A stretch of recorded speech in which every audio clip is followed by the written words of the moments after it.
বানর ও জেলে।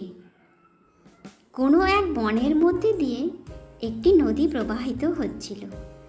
সেই নদীর ধারেই ছিল একটি গাছ, আর সেই গাছে বাস করত একটি বানর।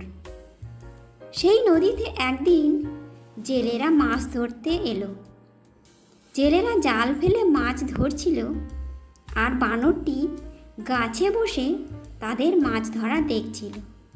হঠাৎ জেলেরা সেখানে তাদের জাল ফেলে রেখে একটু দূরে গেল।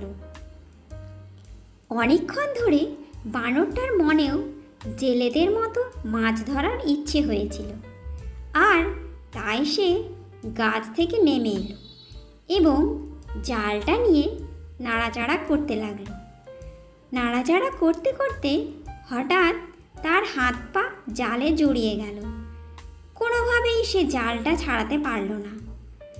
জেলেরা দূর থেকে তাই দেখে ভাবল যে দুষ্টু বানরটা তাদের জাল ছিঁড়ে ফেলছে নিশ্চয়ই।